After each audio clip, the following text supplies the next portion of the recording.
ایک ایسے شخص کی کہانی جس نے بھری جوانی میں اپنی جان خطرے میں ڈال دی صرف اس لیے کہ وطن عزیز پاکستان کو دشمنوں سے محفوظ رکھا جا سکے۔ محمد عباس ثاقب کے قلم سے نکلی ایک بے مثال کہانی، وطن زاد۔ میں بس میں بیٹھا بھٹنڈے کی طرف جا رہا تھا۔ میرے ساتھ بیٹھا گرداس اب بھی وقتاً فوقتاً مجھ پر نظر ڈال رہا تھا، تاہم میں نے اسے مکمل نظر انداز کیے رکھا۔ ٹاپا نامی قصبے پہنچ کر اعلان ہوا کہ گاڑی یہاں آدھا گھنٹہ رکے گی۔ پہلے میں نے سوچا کہ گاڑی میں ہی بیٹھا رہوں، لیکن گرداس سنہا کو بھی اسی ارادے پر دیکھتے ہوئے میں نے نیچے اترنے کا فیصلہ کیا۔ ویسے بھی مجھے بھوک لگ رہی تھی۔ میں اسے اونگتا چھوڑ کر بس سے اتر آیا۔ ایک چھوٹے سے بھٹیار خانے میں بے ذائقہ دال اور سخت روٹیاں زہر مار کر کے میں نے باقی وقت بس اڈے کے آس پاس مٹر گشت کرنے کا فیصلہ کیا۔ سردی اپنے عروج پر تھی اور اکا دکا لوگ ہی کھلی جگہوں پر دکھائی دے رہے تھے۔ مجھے رفع حاجت ہوئی، لہٰذا میں نے ایک الگ تھلگ گوشے کا رخ کیا۔ میں فارغ ہو کر پلٹا ہی تھا کہ گرداس کو عین اپنے عقب میں کھڑا دیکھ کر چونک اٹھا۔ اس وقت اس کے تیور ہی کچھ اور تھے۔ اس کے ہاتھ میں ایک ریوالور تھا جس کی نالی کا رخ عین میری کھوپڑی کی طرف تھا۔ وہ بولا، اپنا کمبل ایک پاس سے سٹ کے ہاتھ اتے چکلا ہے، جان پیاری ہے تو کوئی ہوشیاری دکھان دی سوچی بھی نہ۔ گرداس کی سرخ آنکھوں میں موجود وحشی چمک بتا رہی تھی کہ وہ کھوکھلی دھمکی نہیں دے رہا۔ میں چند لمحوں کے لیے سن ہو کر رہ گیا۔ یہ مصیبت کہاں سے ٹپک پڑی؟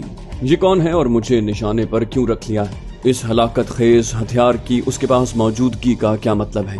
میں نے اس کی ہدایت پر عمل کرتے ہوئے کمبل ایک طرف ڈالا اور ہاتھ سر سے اوپر اٹھا کر کہا، او پاجی، میں تو آٹا کی بگاڑیا ہے، میرے اتے بندوق کیوں کٹ لئیے؟ میری بات سن کر اس کے چہرے پر مذاق اڑانے والی ہنسی نمودار ہوئی اور اس نے حیرت انگیز طور پر صاف ستھری ہندی میں کہا، اب تم کو پنجابی بولنے کا کشٹ اٹھانے کی ضرورت نہیں ہے، شدھ اردو میں بات کرو، تمہارا ناٹک ختم ہو گیا ہے۔ اس کی بات سن کر مجھے حیرت کا زوردار جھٹکا لگا۔ یہ شخص واقعی مجھے پہچان گیا ہے، لیکن کیسے؟ کیا یہ کوئی پولیس اہلکار ہے جس نے دلی سے بھیجی گئی کسی تصویر وغیرہ کی مدد سے مجھے شناخت کر لیا ہے؟ کہیں یہ محض شک کی بنیاد پر مجھے گھیرنے کی کوشش تو نہیں کر رہا کہ میں خود ہی اپنی اصلیت اگل دوں؟ میں نے اس کی باتیں انسنی کرتے ہوئے کہا، بھائیا جی، میرے کول 60 روپے نے، او تسی لے لو، پر اے بندوق پراں ہٹا لو، اینا ہتھیاراں دا کوئی بھروسہ نہیں ہوندا۔ میری بات سن کر اس کی آنکھوں میں شعلہ چمکا۔ بولا، اوئے تو مجھے چور سمجھتا ہے، گولی ماروں کتے کے بچے کو؟ میں نے اس کی گالی ادھار مانتے ہوئے معصوم لہجے میں کہا، تے پھر تسی کون ہو پاجی؟ میری بات سن کر اس کا پارا مزید اونچا ہو گیا۔ اس نے سخت لہجے میں ایک ایک لفظ چبا کر کہا، میرے کو پاگل بنانے کی کوشش اب چھوڑ دے کاکے، تیری پیدائش سے پہلے سے میں پولیس میں جھک مار رہا ہوں۔ میں تیری لاہوری بولی سنتے ہی تاڑ گیا تھا کہ تو گھس بیٹھیا ہے۔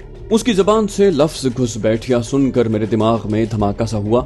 میرے اناڑی پن نے واقعی مجھے بآسانی اس کے سامنے بے نقاب کر دیا تھا، لیکن میں نے فوراً ہتھیار پھینکنے کی بجائے مزید ٹامک ٹوئیاں مارنے کا فیصلہ کیا۔ میں نے کہا، گرداس بھائی، آپ نے یہ تو صحیح پہچانا کہ پنجابی میری مادری زبان نہیں ہے، لیکن اس میں گھس بیٹھیا کیسے ثابت ہو گیا؟ زبانیں سیکھنا میرا شوق ہے اور میں نے لاہور سے دلی آنے والے ایک شرنارتھی سے پنجابی سیکھی ہے، لیکن وہ گھاگ شخص اتنی آسانی سے میرے جھانسے میں آنے والا نہیں تھا۔ اس نے تصدیق آمیز مسکراہٹ کے ساتھ کہا، ہاں میں اچھی طرح سمجھ گیا ہوں، تو پنجاب اور پنجابیوں کی محبت میں کچھ زیادہ ہی گرفتار ہے۔ چل آگے لگ، بھٹنڈے پہنچ کر تیری باقی کہانی بھی سنوں گا اور تیرے اس لاہوری استاد کو بھی بلوا لوں گا۔ مجھے یقین ہو گیا کہ اس گرگے باراں کو غچہ دینا جوئے شیر لانے کے مترادف ہے۔ میں پوری طرح اس کے شکنجے میں آ گیا تو چند منٹ میں پول کھل جائے گا۔ مجھے فوری طور پر اس سے جان چھڑانی ہے، چاہے جان کی بازی لگانی پڑے۔ میں نے کہا، گرداس حوالدار جی، میں سوگند۔ میری بات سن کر وہ بھڑک اٹھا، بکواس نہ کروے، میں سب انسپیکٹر ہوں، ہیڈ آف اسپیشل برانچ۔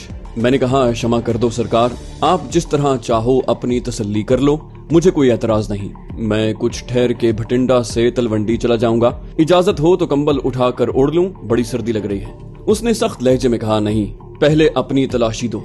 میں نے دل ہی دل میں خوش ہوتے ہوئے کہا، تو لے لو جناب۔ شاید یہ خرانٹ پولیس افسر مجھے کوئی داو آزمانے کا موقع دینے والا ہے، لیکن میری یہ خوش فہمی فوراً ہی دور ہو گئی۔ وہ بولا، پہلے دوسری طرف مڑ جا، پھر اپنا کھبا ہاتھ دھیرے دھیرے نیچے لا کر کرتا پیچھے سے اٹھا کر دکھا۔ کوئی ہوشیاری دکھائی تو؟ اس نے ریوالور کی نال کو دھمکی آمیز انداز میں ہلکی سی جنبش دی۔ میں نے اس کے حکم کی تعمیل کی۔